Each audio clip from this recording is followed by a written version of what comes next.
This episode of the Media Leader podcast was edited by our production partner, Trisonic. And if you're looking for podcast production support, we highly recommend them. Find them at trisonic.co.uk. The debate about, brand marketing versus performance marketing, or I prefer to think of it as, demand creation versus conversion, that debate is still raging.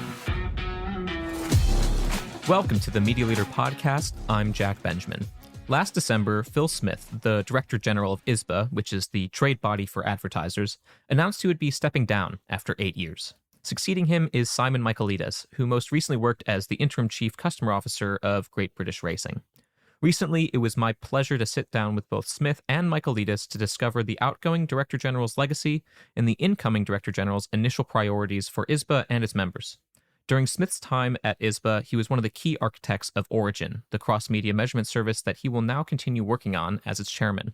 And so I also asked the pair about how they are hoping to take Origin forward, and we also discussed a wide range of topics, including principal media, the shifting TV market, and challenges facing CMOs. This is our conversation. I hope you enjoy. Phil, Simon, welcome to the show. Good to be here. Thank you. I like to start these podcasts, especially with you two here, asking how you got into this industry in the first place. And Phil, why don't we start with you? How and why did you get into media and advertising? How long have you got? It's a long time ago. As long as you need. I think particularly media. I was at Kraft for best part of 10 years. And as part of the coming together with General Foods and other companies, I ended up running a part of the business and marketing sense, but also doing media for the whole business. And that was at the time when the consolidated media buying houses were coming together. And I worked a lot on bringing the media under one roof in Zenith. We made a lot of savings by doing that. But at the same time, I was watching the consolidation of the holdcos happening and some of the Illuminati of the industry doing the rounds and pitching for big global clients on the basis of lower fees and a global network business. So media was a great passion, and at the time that we brought that together, we were doing a large TV buy across about 12 different brands, but the planning was still residing in individual agencies. So we were having actively to work on the planning and fulfill our TV deals across multiple agencies with multiple brands. So I really got my feet wet and under the bonnet, if I can mix my metaphors. And what about you, Simon? Mine probably goes back really to my university days, where I didn't really know what I wanted to do afterwards, certainly not when I went into university. And I just kind of found myself gravitating towards it. So I got involved in university radio, and then without really recognizing or registering what I was getting involved in, I found myself getting involved more in the promotional and advertising and marketing side of things, whether that was promoting the radio station or promoting a kind of charity that I'd got involved with at university, and then ran my own marketing campaign to become president of the Students' Union. And so by the time I got political advertising, yeah, and then got to the end of that and realized what I loved was this space, media, advertising, kind of human psychology and how do you communicate with and influence people. And so found myself going from university into Procter & Gamble. And I think really that just cemented it because P&G, believes in training kind of all facets of marketing. And so I got a lot of exposure to the media side of things, media planning, real in-depth insight and training there. And of course, I'm of a generation where, I was lucky enough to start where, as a marketeer, I owned the whole pie. You got involved in absolutely everything. And that really just cemented it. And I guess the media side, I was lucky enough across my squiggly career to have spent 11 years at a broadcaster in television, and so got a proper immersion into media and had roles outside of marketing. I was the chief commercial officer at UK TV, and I was responsible for our advertising inventory, our sponsorship relationships, et cetera, et cetera. So yeah, I think it was just a journey that has deepened over the years for me, and now there's an opportunity to be involved in this way. Mm-mm. Both sides of the buyer and seller. Yeah, I mean, yes, I've kind of trodden all kinds of different sides of the fence, but yeah, a kind of buyer and seller, have been client side, have had stints as a professional consultant, so I've done service side, so I've kind of been able to look at the industry from a number of different vantage points, which has been very useful. Phil, you've stepped down after 8 years as ISBA Director General. I'm curious, when you reflect back on the time at ISBA, what do you see as your main accomplishments? And also, do you have any regrets? Well, it's nearly 9 in the end. Okay, sorry, I did my math wrong. But I took my time getting here. Yeah. Well, I'll settle for 8. Look, it's really great to be leaving ISBA in good shape. I mean, that has to go down as number one. You'd be expecting me to say Origin and cross-media measurement has been a major achievement. It's not done yet, but I think when we started, and when members said to me, if you can bring off accountable cross-media measurement, that would be a major feather in the cap. We didn't realize how long it was going to take and how much it would involve disruption in the industry. But we're here now with real members looking at their real data across linear TV, across Meta platforms, and across YouTube, and with Amazon and TikTok in the process of onboarding. So this has got real momentum. And the fact that it's taken so long to do it, I think, is indicative of the size of the challenge and the fact that it's novel, and that we are really bringing into being a new joint industry body of a type that's not been seen before, with advertisers taking a direct interest. So that's got to be high on the list. I'm very proud of some of the things that we've done in areas where we've worked very closely with the World Federation of Advertisers. So the work we've done on accessibility through the Ad Accessibility Network, where jointly with France, we've led out the work to drive much greater levels of subtitling, captioning, and audio description into advertising. And we're measuring that and seeing that grow, year on year. That's got to be a benefit, not just for the public, but for advertisers too. And then there are a bunch of things where I feel a little bit more mixed. You're talking about things I regret. Future of broadcast is a big subject close to the heart of all brand advertisers. And it's not been a clear path. We're delighted that we were able to see off the privatization of Channel 4, which we didn't think was well guided under one of the previous administrations that we've had. Clearly, there's a lot of change in the air right now, and I'm a little bit regretful that I'm not going to be right in the cockpit on that. Although I hope to have a bit of a ringside seat, and I hope that will bring about more change for the industry, which is going to be positive and constructive and make broadcast a more durable part of the ecosystem. There are obviously public interest concerns here as well as advertiser interest concerns, and that needs to be thought about carefully. But we've done a lot of work on it to try and help inform the debate. So the 2 pieces of work we've done with Enders analysis should give some indication of the kinds of things that advertisers and broadcasters and agencies want. And I very much look forward to hearing the voices of advertisers strongly represented as that moves forward. Yeah, Simon, what do you make of the current broadcast market? I mean, we're talking actually on the day that your Warner Brothers Discovery is supposedly hearing quite a few pitches for its business, and then of course there's been lots of reports over Sky and ITV coming together. I mean, from an advertiser perspective, what do you even make of such a changing market? Well, I think to Phil's point, the broadcast market and the broadcast streaming market is still an incredibly important one for advertisers, if for no other reason than despite the evolution of the landscape and competition, there's no other form of advertising that behaves in the same way and fulfills the same task, for advertisers. So it's incredibly important. But I think everyone recognizes that, everything moves on. Consumer behavior has moved on, routes to market and delivery has moved on. And so I think we have to lean into the notion that something's got to change, but it's protecting advertisers' interests around the obvious things, kind of competition, media plurality, pricing of media, et cetera, et cetera.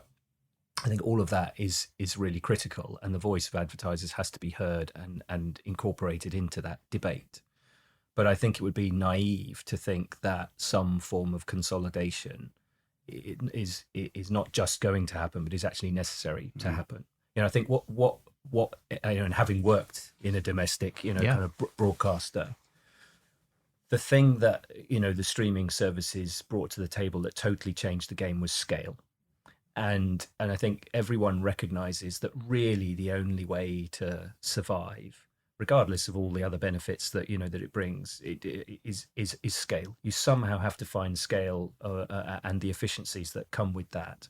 And so I think the interest that Sky are showing in ITV is a route to getting some of that scale and driving global efficiencies. And there are lots of kind of tech advantages that that would come with that, all of which could actually be incredibly beneficial for for the broadcast market and for our members. But the devil is in the detail, and so being a part of that conversation is absolutely critical. And of course, it's the challenge with it is it doesn't become an isolated case, because if something like this happens, it will throw ripple effects out across the rest of the broadcast landscape, and could well put a spotlight back on Channel 4. We've just seen Channel 4 fight a fight that I think we all felt was right at the time. But if consolidation of Sky and ITV leaves Channel 4 out on a limb, that just raises a whole set of different questions. So I think we are in incredibly interesting times, and as Phil says, I don't think there's going to be any shortage of ringside seats. And I'd probably just add, accountable cross-media measurement has got to be part of that picture. Yeah.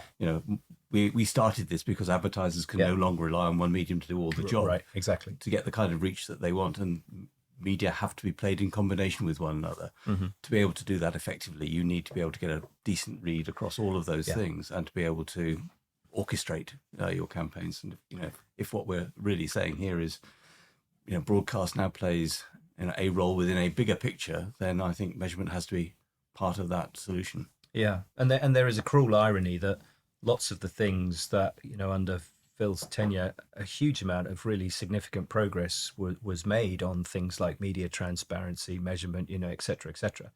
The cruel irony is that actually when we talk to our members, the level of interest in those areas is not waning despite that progress. If anything, it's increasing. The challenges are getting bigger and more complex. And so those things are definitely not going away. So I think it's navigating this pathway, recognizing that progress is good, progress is necessary, but progress has to come with the right guardrails, I think. More transparency leads to more known unknowns. Exactly. So then you have more questions. Exactly. You previously had unknown unknowns. It's no big deal. Right. Exactly. Yeah. Exactly. Obviously, Origin is a huge topic. Phil, you're still going to be involved as its chairman. Actually, now you are officially. I'm speaking to you, and you are officially the chairman of Origin. I am indeed. Okay. Talk to me through the last few months of what's happened with the launch to the full market, and then sort of maybe through a bit of the roadmap looking forward, because it launched, but it doesn't have all of the media industry covered. It doesn't have inventory beyond, I believe, some of the linear broadcasters, YouTube. I'm missing one other piece. Meta is the other one. Yeah. So let's talk through the last few months. We went into beta trial with around 35 advertisers, and with coverage of linear TV from our own Kantar household panel, with Meta platforms, and with YouTube. And we've now taken that out into expanded availability in the middle of the year. We've got around 50 advertisers now using that service, some of them on a daily basis, many of them having validated the data and starting to run experiments themselves with the media owners to work their way through ways to better spread their reach and frequency as they do their various tasks of building their brands, reminding them, and then converting them into sales. And we have got a very, very strong pipeline of appetite from other advertisers, over 100, which we're gradually bringing onto the platform.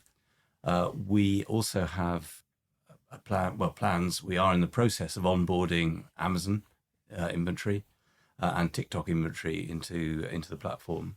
So by the time that we have done that, we'll be covering something like 70% of the UK display market by spend.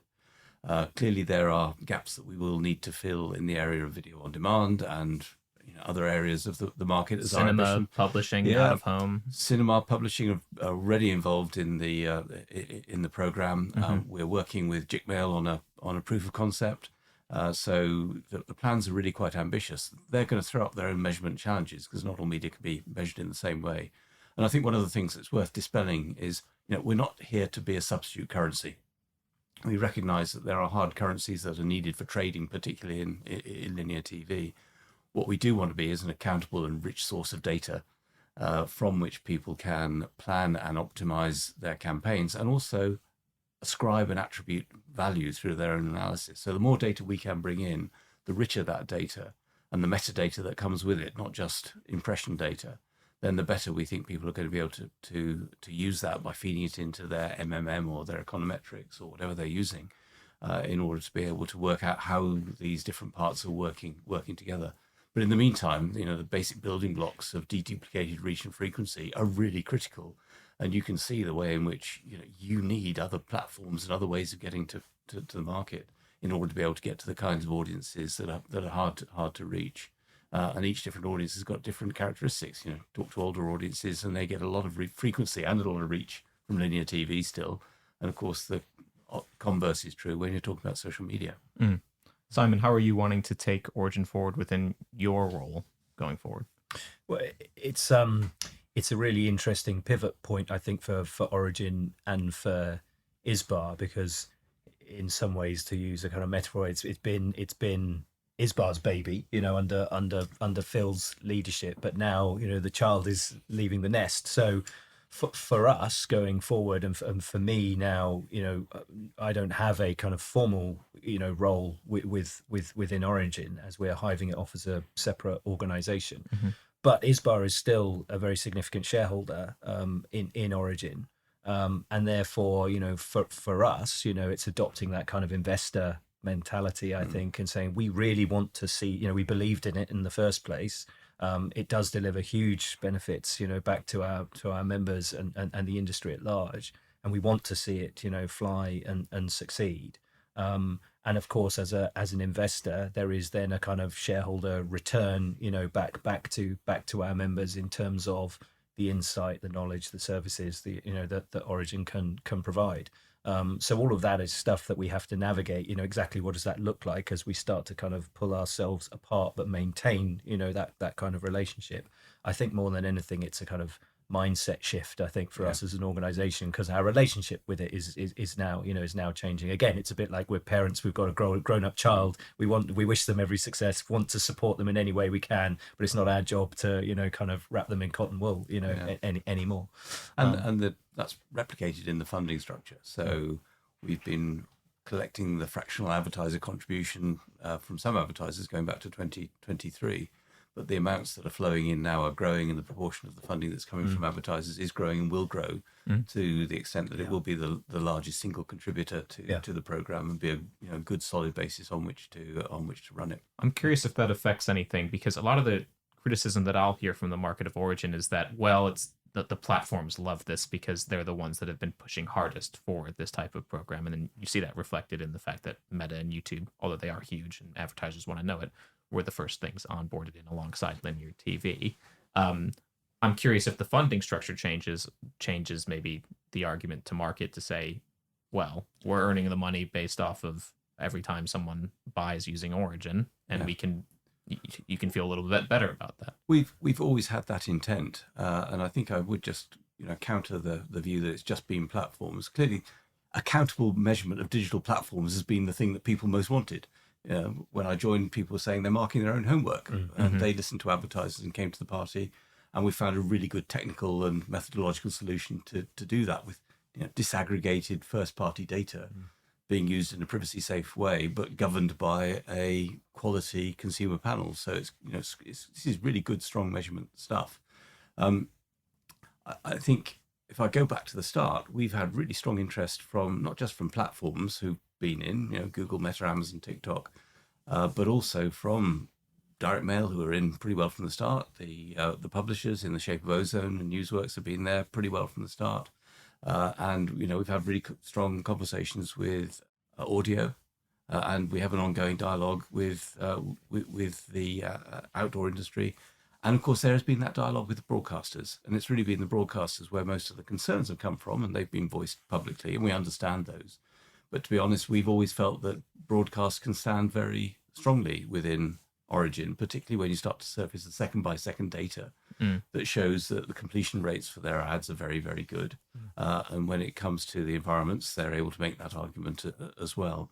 So whilst Origin might not be able to help them with their audience size, it can certainly help them, we think, in justifying the value that advertisers get, especially when you bring it into that kind of MMM and econometrics lens and can start to tease out what's making the difference here in your overall campaign. So I think we're gradually seeing that relationship both with broadcasters and Barb become more and more positive. We still haven't got an agreement yet on how we might bring Barb data, at least in a partial way, into Origin. But we'd be really very optimistic that over time that trust and confidence will build, and that ultimately, we will be as much part of the ecosystem as Barb is. And I'm sure launching and sort of having some level of testing within by marketers, and then sort of having a reaction to it by broadcasters either we could alleviate concerns, or I guess it could make it worse. If it doesn't work. Absolutely alleviate concerns. We've had sessions with broadcasters, with members, with their data curated by Thinkbox, and those are strong and confidence building. I think the concern we hear now sometimes is that in the wrong hands, Origin data could lead to the wrong decisions. But to be honest, we'd be saying, well, the current situation isn't great because what you have is proprietary models being hashed together, Frankenstein models that don't have a level of accountability and don't necessarily have the same kind of quality methodology behind them. Yeah. And they're the basis on which people are making planning recommendations to their clients. So I think the situation is better than where we were in the past, and we recognise at the same time that there's a big education job to take place. Often what I hear from marketers when we talk about Origin is, why don't you just trust us that we're not going to use this as our currency and that we can use this tool responsibly? And the pushback is often, well, the marketers in Isba we probably trust, but there might be smaller businesses out there that can use this tool or want to use this tool eventually that could undermine, that might not be thinking in the same way as a really sharp marketer. I'm curious what you make of that, Simon. I mean, I think, Phil's kind of touched on it. I think what that doesn't recognize is that marketeers are kind of scratching around for any data source they can possibly find. And because the data is so disaggregated, at the moment, people are doing their own kind of detective jobs and making these enormous leaps of faith. They're looking at lots of different kind of data sources and trying to draw conclusions and correlations that actually lots of people just don't see. That's happening behind closed doors. And, that would be true for, smaller agencies, smaller organizations. So it's going on all the time anyway, because this question of measurement is probably maybe the biggest battle that, almost every marketeer is kind of fighting at the moment. No matter where you're really spending your money on the kind of spectrum of the funnel, you're trying to get a handle on, but just what is this doing for me? And I think the more complex and fragmented the media landscape becomes, and it's kind of happening, all the time, the more fragmented it becomes, the more choices you've got for where to stick your money, the more granular your ability to kind of address and target, specific audiences, the more people feel they've got to really have a handle on these things. And then the data that is available has kind of led to a kind of democratization of data in boardrooms, where because so much of it is now publicly available or is there on dashboards or is being supplied, by various sources, you've now lots of marketeers are struggling with the fact that their peer group on XComs are sat there often looking at the same data. So, and that can be that in many ways that can be the most dangerous thing, because then you've got people who aren't necessarily well versed in how to interpret that data, taking it at face value and putting pressure to make some very knee-jerk decisions. So I think, the ambition of Origin is exactly, what the market is asking for. It's made leaps and bounds, and has proved that it's possible and can lead to some great insight, it's only going to grow as it integrates more media, more mediums into into the mix. And I think it does come back to, there's no reason not to trust marketeers, because at the end of the day, marketeers only want to spend money on the things that work. And so if you're if to be crude about it, if you're nervous about it, why, what have you got to hide? Marketeers aren't silly. They're not going to be using it to make, it's not going to displace other data. It's not going to displace something like barb data for trading reasons, because they know that's not what it's telling them. So I think it's a really positive thing.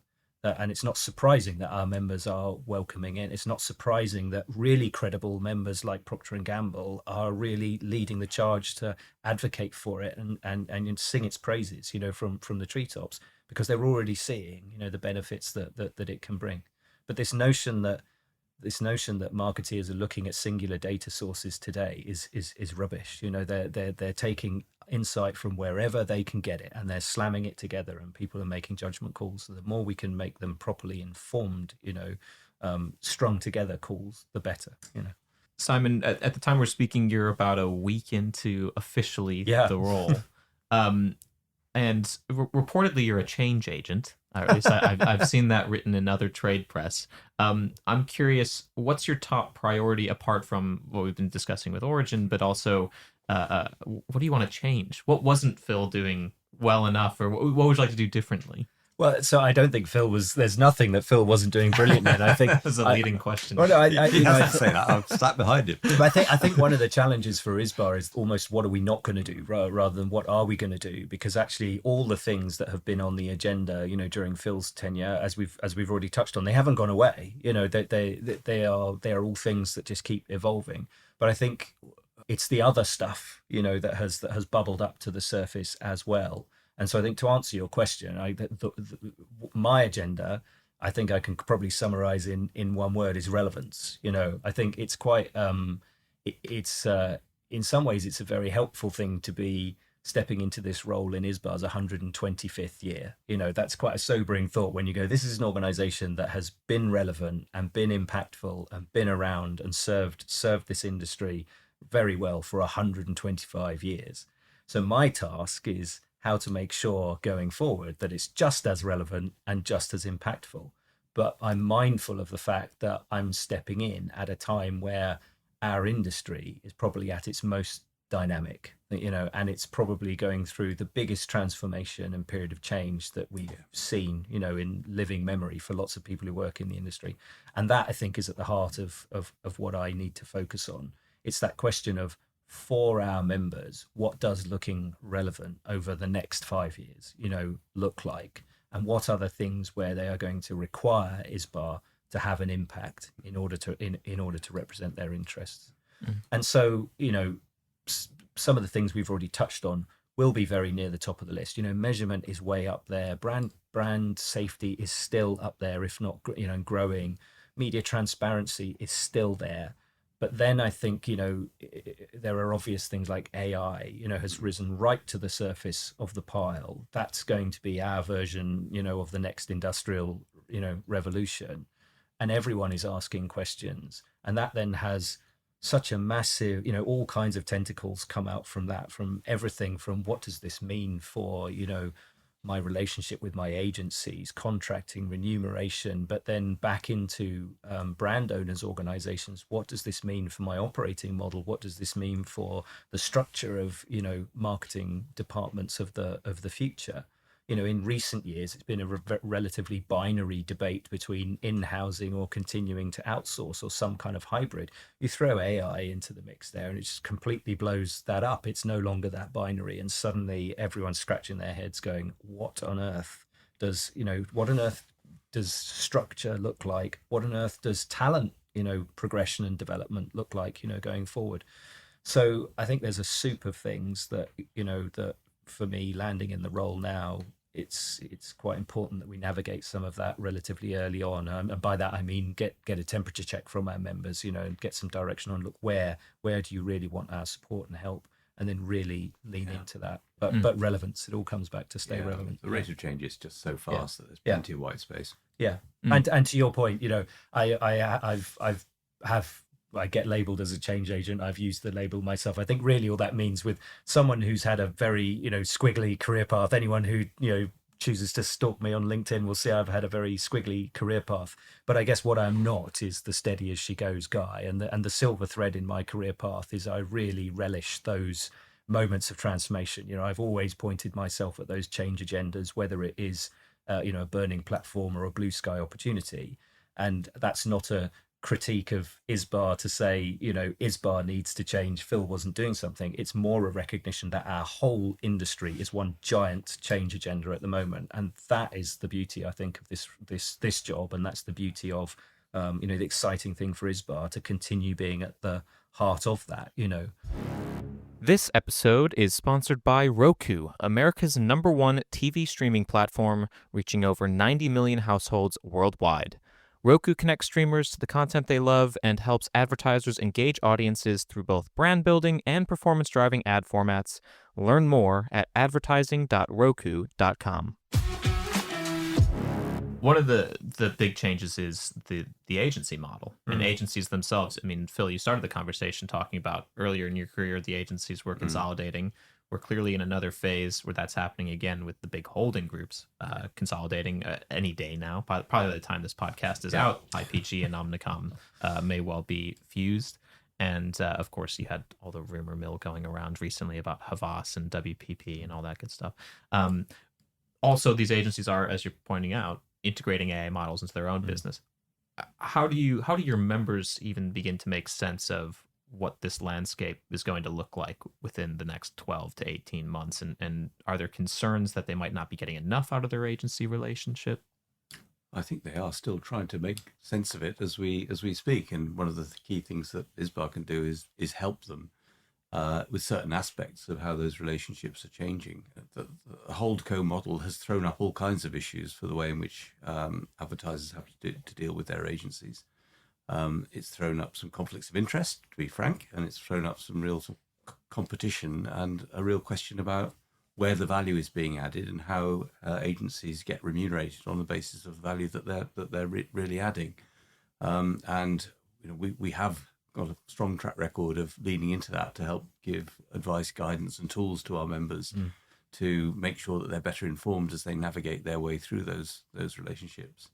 I don't see those challenges becoming any smaller, and I do think AI in particular adds a whole level of extra dimension. The speed with which we've seen members start to take on their own policies for AI governance and for how they govern their relationships with their suppliers around AI, particularly around agencies who are creating assets which can do all kinds of good things and unintended things that are potentially problematic for advertisers, has been an area we've leaned into. We worked with the IPA on principles for governing AI use, generative AI use, and then we converted that into an addendum to our standard contract terms.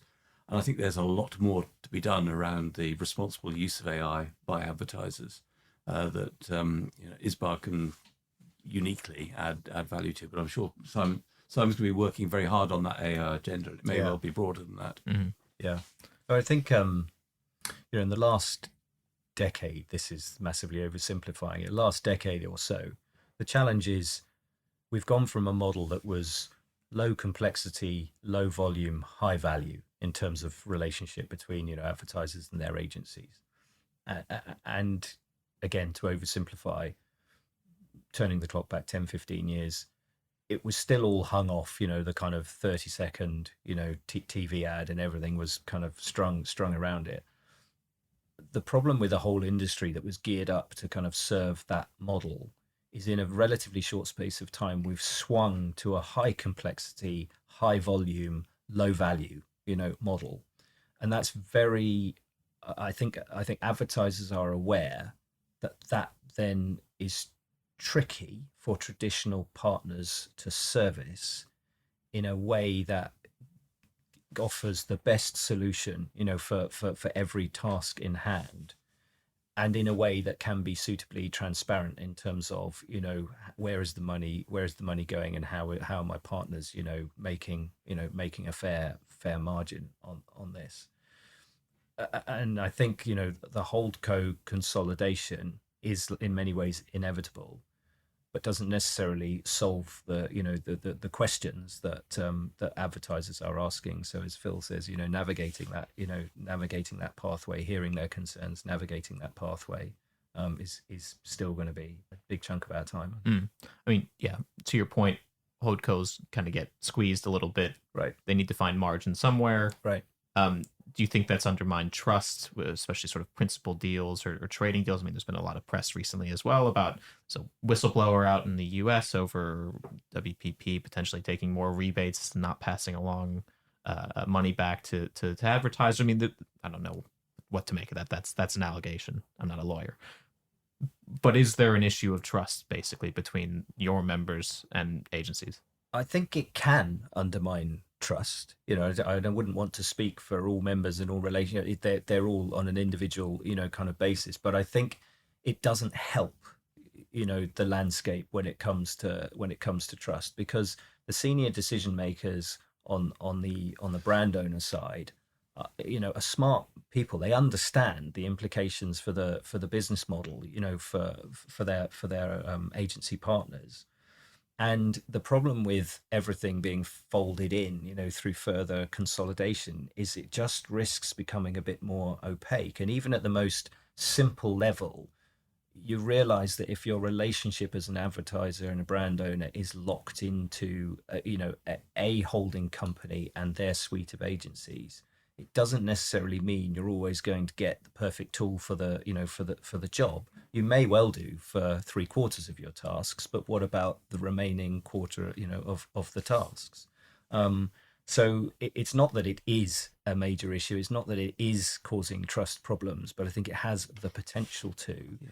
And I think what it does in a world where marketing departments have thinned out, we're talking, without any shadow of a doubt, fewer people are trying to perform more tasks, than they were, in years gone by. And so what's driving that? Why has that happened? Well, I think it's the combined effect of the complexity of the world in which we operate. The marketing task has simply become more complex. Greater capability brings more complexity.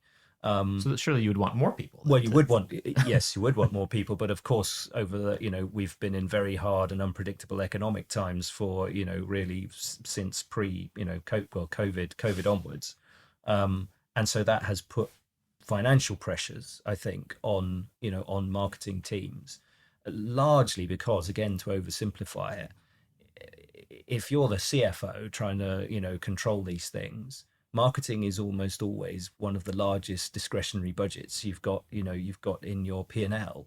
And so, if you want to try and keep as much money leaving the building and landing with consumers, you tighten the belt, in other ways first, so from a resource point of view, whether that's recruitment freezes or whether it's organizational restructures, I mean, there's so much restructuring going on, in the marketing world. At the moment and in past years, that's not slowing down, and budgets are tight, under pressure. With the same or less has been a recurrent theme from members, year in, year out. And of course, as the environment gets more and more complex, you're having to do more to try to achieve the same thing. That doesn't sound especially sustainable. Not for marketers, let alone the agencies that they might be trying to work with that they're trying to get more out of for less. Yeah, I think that they're always looking to try to find better ways of doing things, better operating models, so that they can simplify. But they're running against a tide where there are more choices and more ways of getting to the public. Yeah. So it's one of the reasons why we have such a vibrant community under that kind of heading, and why CMOs and marketing directors like to get together and share some of the issues that they're facing, and why we're able to give them insight that we're able to gain from partners.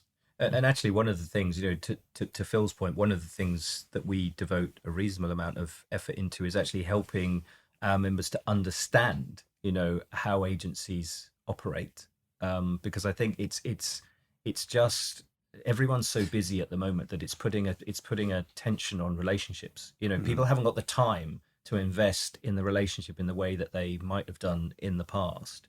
And also hybrid working has an impact. There's less face-to-face interaction when you're dealing with complex issues and tensions and pressures like this. It's harder to resolve those things, when you're working remotely. So a lot of what we're doing for people who have kind of, a younger generation of marketeers who are kind of growing up, in a different operating model, is trying to give them the visibility on actually how their partners are working, and the better understanding drives better relationship, breeds trust, et cetera, et cetera. And going back to that question of trust, members have been split on the question of principal media. But when you think about the fundamental underpinnings of trust, it's about looking somebody in the eye and knowing that they are both incentivized to do the same thing that you're doing, and also that they have the capability to do that. And where the remuneration models have changed such that you don't have that alignment. Yeah. And I think we have been in a period where there has been a vicious circle of reduced fees, some by the way in which agencies have gone to market, some by the way in which procurement and clients have been squeezing them. That means the underpinnings of trust have definitely been under pressure. And of course, when agencies are changing on the roster as frequently as they have been, again, not having that long-lasting relationship isn't a great foundation. So again, more for us to do. Yeah. I think one of the things we do really well is we bring communities together, within the industry. And we have a very active community of procurement professionals from from our members, and that's really helpful because their engagement with us gives them a better understanding of how their marketing, what their marketing colleagues are trying to achieve, how they work, what their objectives are, and vice versa. Our marketing colleagues get a better understanding of, what our procurement, their procurement colleagues are tasked to do and how they're measured, et cetera, et cetera. And actually, it's just often it's facilitating conversations and offering insights that, even though these people are in the same four walls in an organization together, often it's just that environment doesn't allow for that necessarily. So do you worry about high turnover among CMOs, especially when you're talking about bringing communities together? The fact that a lot of CMOs don't last more than a couple of years, sort of a revolving door, it feels like, of leadership. Does that also undermine a lot of the efforts that you guys try and push? I think it's got to be a concern. And we see there are some CMOs who have got good long tenure and who have earned trust within their own organizations on the basis of sustained delivery. But rapid turnover of CMOs is not a great sign of the health of the industry. And I think just to use one example of how I think that has a negative impact is the debate about, brand marketing versus performance marketing, or I prefer to think of it as, demand creation versus conversion. That debate is still raging, despite there being a large body of data out there, empirical evidence that very clearly indicates that it's not either or, it's both. And actually here's what a good balance of both looks like. You'd think that there shouldn't be a debate raging, but it is. And I think it's partly linked to that tenure. And I think the tenure of a CMO is often pegged to the decreasing tenure of CEOs. And I think what we're seeing is the muscle memory, the corporate muscle memory, is not there, because with people churning out, the temptation is then, as somebody new lands, they look and say, well, what was happening before? Okay, that seemingly wasn't working, so we'll swing the pendulum in the other direction. And before they have time to really explore the full spectrum, consolidate, a balanced equation, that new person has moved on and someone else has dropped in, and we're back into the pendulum swinging again. So, I think that churn is not a healthy thing. I don't think it's a healthy thing for our members and the performance of their businesses. And I don't think it's a healthy thing for us as an industry as we're trying to grapple with these various challenges. And I think when you talk to seasoned CMOs, they will talk about the challenges when they're first in a role to demonstrate the successes through the quick wins, at the same time that they're building sometimes enough of a knowledge bank to be able to help them move forward and restructure and create the environment, infrastructure, and the teams to be able to drive longer term success.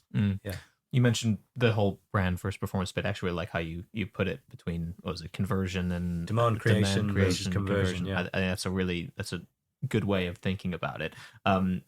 Do short-term pressures lead more toward, well, I need to prove some wins, maybe get some quote unquote conversion or performance early on, and sort of round and round the circus we go? Or, I mean, it feels like, and not to overuse brand and performance, but performance has been doing really well. Yeah. And it seems like maybe brands are at the point now where they're recognizing we need to shift back a little bit and talk about long-term brand building a bit more. But if a CMO is constantly getting, coming in and then leaving and having to prove themselves that they're working, it feels like it's really hard to go to long-term. Channels coming on stream that help them do that. So, right. More video-based, long-form advertising, we'll call it long-form advertising, is becoming available. So that's clearly coming into the frame for them. I think it has to be a balancing act between the two, doesn't it?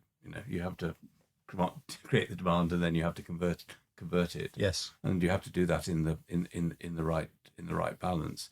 I think the real challenge at the heart of it is it's very hard to be certain how well your demand creation work is working without really good data and really good analysis to base it on, and a level of patience, surely. Yes. Well, a level of patience. But if I'm honest, I think the best demand creation work I've seen does create visible business effects in the short term. Yeah, absolutely. Those tend to be rapid and take you to a new plateau, so you don't you do get into diminishing returns. But I would say that the level of hit rate and success for those is not as great as you would want it to be, and therefore there is a tendency for people to accept more certainty, but of smaller, shorter term rewards.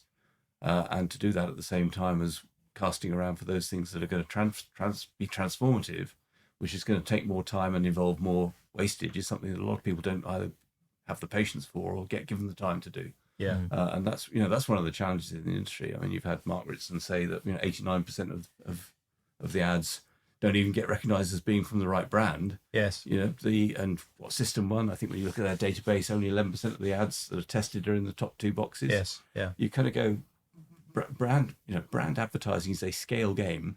Yeah. And it has always involved a fairly high degree of wastage. So, the number of brands that have the P&Ls and the appetite and the patience and the real dedication to that craft to be able to follow it through has been thinning out.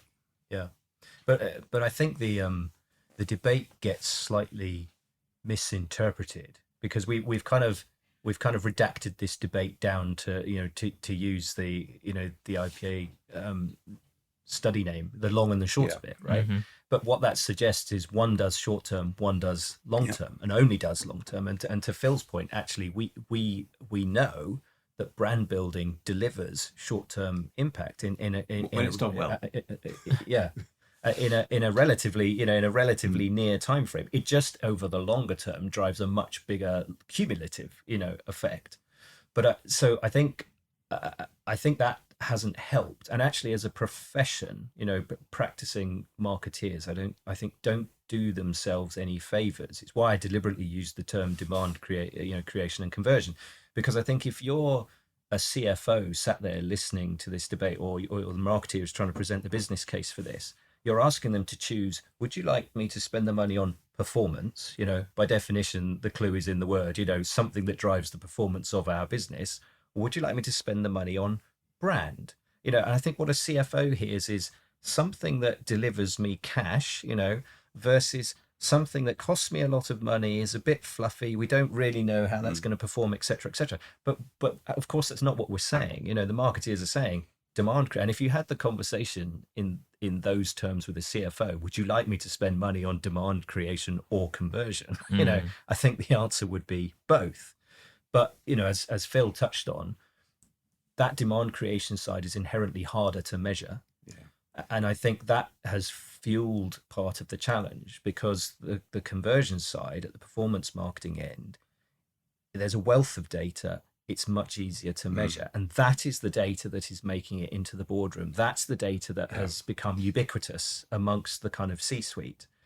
And that therein lies the problem, because again, if you're a CEO or a CFO and you can see all this data saying this is working, and over here we don't really have the data, we don't know, it requires patience, it requires, that's a fight, that's very hard to win. Especially when it's easier to automate and optimize on the creative, on the shorter term work. Yeah. And where the creative variability is so high. So when people say, well, the model says you're on average going to get £4 in profit for every pound you spend, I say, I can't bank that. I can't do that to take that to a CFO. Yeah. And CFOs are increasingly becoming CEOs, and so it's harder for marketers to even have the whole thing perpetuates, exactly. And marketers are constantly coming in and out. Yeah. But of course, what invariably, if you boil it all down, what invariably is being looked at when it comes to performance data is actually ROI. Usually it's an ROI metric. But the thing with ROI is really ROI is an efficiency measure. It's not an effectiveness, measure. And which is why there's a huge volume. It's just a black hole that's sucking in more and more money. But actually there's a glass ceiling to the growth that people are seeing. Why? Because the bit that's missing is if you don't increase demand, you can only squeeze so much out of people. And in an incredibly crowded landscape, yes, you can effectively throw volume out there, but the wastage in those ads, because they're not as effective, is vast. I think often the boardroom forget to think like human beings. If you ask people to take off your professional hat for a minute and think of yourself as a consumer. What's the last ad you remember seeing? What's the last ad you remember acting on? What's the last completely new product you bought? And tell me your journey of when you were first aware of it, et cetera, et cetera. Actually, you end up with something that looks much more like, the traditional journey through a marketing funnel where you need demand creation, and conversion, marketing executions. And I think, it's that there's again, I think it comes back to there's a role that Isba can play in trying to kind of, help enable that conversation, I think. Yeah, and I think particularly when you think that, for brands, advertising is a means to an end. It's a part of the suite of how you build a product and how you build a service and how you take that to market. In the old days, physical presence was a major thing. Now your digital presence in every way is a massive part of how you're building a brand. Yeah. And for Isba, we have that advertiser view, whereas a lot of the voices that you hear amplified in the little bubble that is Covent Garden tends to be from people who have a vested interest in selling media or selling advertising agency services. So, advertising is the heart of brand building, and it's bigger and more complex than that. And I think, Isba can bring a different slant to that debate. Yeah. One more main question.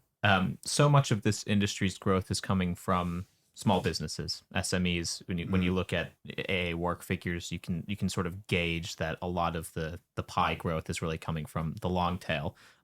Omar Oakes, who are a former editor and also now a columnist, recently called for the development of an Isba for SMEs. I'm curious what you make of that kind of an idea. Is there more that Isba or an organization similar to you could be doing to sort of help smaller business marketers along a more effective journey with their own marketing? I think the sentiment of the question is a perfectly legitimate one.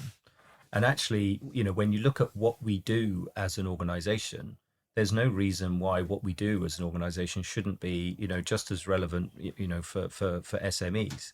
I think the challenge is, the thing with having a legacy as a 125-year-old, organization is people tend to only see the bit that sticks above the surface of the water, and what they see is lots of long-standing, big multinational brand owners and brand builders. And then I think SMEs and not just SMEs, I think actually sizable, younger, digital first, performance first businesses, e-commerce businesses might look at us and say, it doesn't look like an organization for us. But actually strip away the cosmetics and look at what we do. And I think what we do is just as relevant. So I think one of the challenges for me is to think about, how do we present ourselves in such a way to make that visible to those businesses? But I think we do. It's absolutely right then for us to consider. But what does a membership model, look like that would be appropriate for those organisations? but it's a great thing that the evolution of the ad market, CTV, VOD, has allowed, smaller businesses to access advertising mediums that in the past they wouldn't have been able to. But going right back to where we started the conversation, if my mission is relevance, and actually there's this brilliant long tail, of kind of advertisers in the market and brand owners in the market, it is our duty, to consider how would we service them, and how might we appeal to them. And there's certainly an opportunity and a need for representation there. We have looked at models in the past. Clearly, small SMEs are not as concerned about a long-term brand equity, which for many of our members is very dear to their heart, and they're able to achieve their short-term growth aspirations through working directly with individual platforms, which is why that sector is so big. There comes a point where they grow, and of course we are seeing a whole swathe of businesses now that are quite big advertisers in the market, who have come from those beginnings and those roots. Typically, they're not great joiners of things. They're those parsimonious founder roots that say, I'm not paying anybody a penny if I can possibly help it. I certainly don't want to have an agency. Thank you very much indeed. And the word retainer is anathema. It tends to be a lot of the culture that you encounter there. But I completely agree. There's a need to represent them. There's a need to be able to create an offering which is more relevant for them. It's always been an aspiration of Origin to be a really important part of the data set that every business will need, whatever its beginnings, when it comes to having to manage a much more complex set of routes to market. And I think we're on the path to be able to do that, particularly as we start to generate outcome-driven analysis off the back of Origin data. Mm. But I think it's quite an exciting, it's an exciting challenge, and I'm delighted Simon's got it in his sights. Yeah, well, and to Phil's point about those small businesses can sometimes grow, can quite often grow into giants. If you think of the number of businesses that have kind of gone from zero to hero in a relatively short space of time, the Gymsharks of this world, the CarWows, the Octopus Energy, these are all now huge, brand owning, brand building businesses.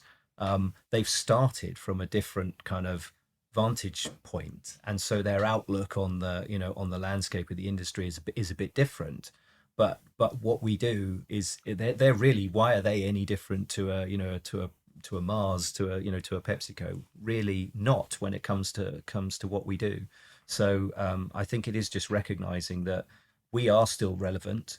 But like any brand, perception is reality. Your consumer's perception is reality, and so if we want to make them our target consumer, we have to, do some demand creation. We have to do some demand creation with them. Yes, exactly. Thank you. Yeah. All right, that's a really good place to leave it. Phil, Simon, thank you guys so much for your time, and best of luck to you both in your new respective roles. Thank you very much indeed. Been a pleasure. Thank you for listening to the Media Leader Podcast. Our executive producer is me, Jack Benjamin. Special thanks to our production partner, Trisonic. You can find all our episodes on the podcast platform of your choice or on our website at uk.themedialeader.com. But do please remember to subscribe to be notified of our next episode. You can also subscribe to our newsletter at The Media Leader to receive daily coverage of all the biggest news stories in media and advertising. From all of us at The Media Leader, I'm Jack Benjamin. See you next time.